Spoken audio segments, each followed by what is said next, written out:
तर या सगळ्या प्रकरणातला निलेश चव्हाण हा वैष्णवीची नणंद करिश्मा हगवणेचा मित्र आहे। कसपटे कुटुंबियांच्या तक्रारीवरनं निलेश चव्हाण याच्या विरोधात गुन्हा दाखल करण्यात आलाय। पण दुसऱ्याच्या संसारामध्ये नाक खुपसणाऱ्या निलेश चव्हाणचा इतिहास सुद्धा स्वतःच्या पत्नीच्या विकृत छळाचा राहिलाय। बघूयात या संदर्भातला रिपोर्ट।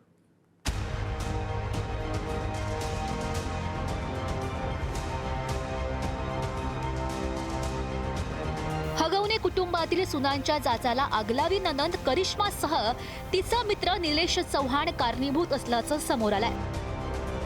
कसपटे कुटुंबियाला धमकी दिल्याप्रकरणी निलेश चव्हाणवर गुन्हा दाखल झालाय।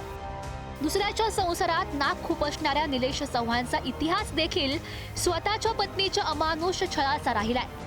हा निलेश चव्हाण इतका नीच आहे की त्यानं स्वतःच्याच पत्नीचे आक्षेपार्ह व्हिडिओ रेकॉर्ड केल्याचं उघड झालंय। लग्नानंतर निलेश चव्हाण स्वतःच्याच पत्नीचे अश्लील व्हिडिओ शूट करायचा।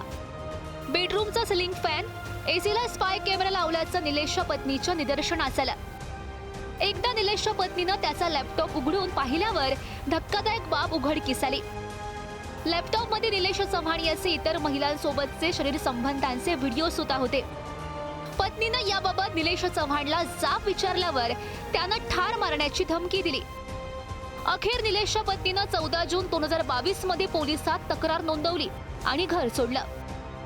निलेश विरोधात पत्नीनं तक्रार देऊनही वारजे पोलिसांनी त्याला अटक केली नव्हती। 2009 ला सुद्धा याच्यावरती एक एनसी दाखल आहे। एनसीवर त्याच्यावर प्रिव्हेंटेशन सुद्धा केलेलं आहे। नंतर याच्यावरती हिंजवाडी पोलीस स्टेशनला ड्रंक अँड ड्राईव्हचा पण एक केस दाखल आहे। 2022 मध्ये याच्या पत्नीने, भाग्यश्री नाव आहे त्या पत्नीने, त्याच्यावरती 376 373 या कलमान्वये त्याच्यावरती गुन्हा दाखल केलेला आहे। त्याच्यामध्ये असं की अनैसर्गिक प्रकारचा संबंध त्यांनी ठेवले होते पत्नीसोबत। अंगावर जे होते दागिने वगैरे ते त्यांनी हिसकावून घेतले होते किंवा रॉबरीचा प्रकार केला होता, असे काही सेक्शन त्याच्यामध्ये त्या निलेशच्या विरुद्ध दाखल आहेत। निलेश चव्हाण हा राजेंद्र हगवणेची मुलगी करिश्माचा मित्र आहे। वैष्णवीच्या आत्महत्येनंतर तिच्या 9 महिन्यांच्या मुलाला हगवणे कुटुंबियानं याच निलेशकडे सोपवलं होतं। जेव्हा कसपटे कुटुंब वैष्णवीच्या बाळाला आणण्यासाठी निलेशच्या घरी गेले तेव्हा निलेशनं त्याच्याकडील पिस्तूल रोखली होती। दरम्यान हगवणे यांच्या कौटुंबिक वादामध्ये निलेश अनेकदा सहभागी असायचा, अशी माहिती मोठी सून मयुरी जगतापनं दिली आहे। म्हणजे माझं नवीन लग्न झालं तेव्हा तो म्हणजे सारखा यायचा घरी, पण मला इतकी माहिती नव्हती। पण नंतर थोडे काही काळानंतर मला कळलं की ते असे करिश्मा म्हणजे माझे नणंद आहे त्यांचे फ्रेंड्स आहेत म्हणून, आणि ते कायम माझ्या भांडणामध्ये वगैरे ते असायचे, म्हणजे वैष्णवीच्या म्हणा किंवा आमच्या म्हणा भांडणामध्ये ते असायचे। आणि म्हणजे जो निलेश चव्हाण आहे त्याच्यावरती एवढे गुन्हे दाखल असून त्याच्याकडे रिव्हॉल्वर कशी आहे हे मुळात कारण आहे।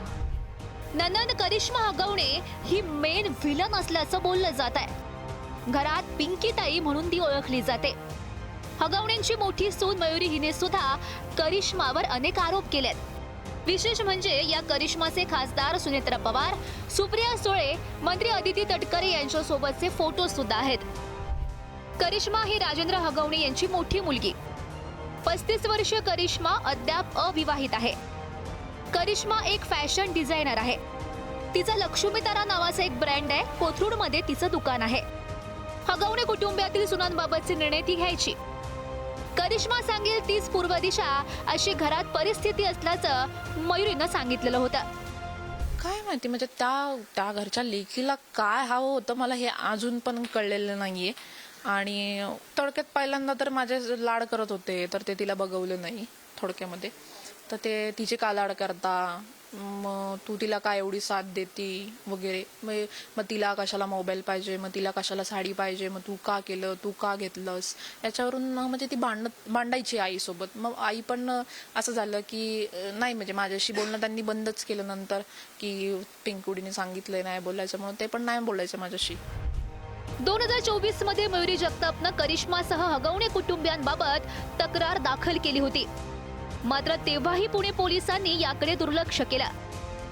तसंच करिश्माचा मित्र असलेल्या निलेश विरोधातही त्याच्या पत्नीनं तक्रार देऊन सुद्धा वारजे पोलिसांनी त्याला अटक केली नव्हती। जर पोलिसांनी वेळीच निलेश असो वा करिश्मा यांना धडा शिकवला असता तर आज वैष्णवीनं आपलं आयुष्य संपवलं नसतं। तुषार जरेकर, बालाजी पोद्दार, पुढारी न्यूज, पुणे।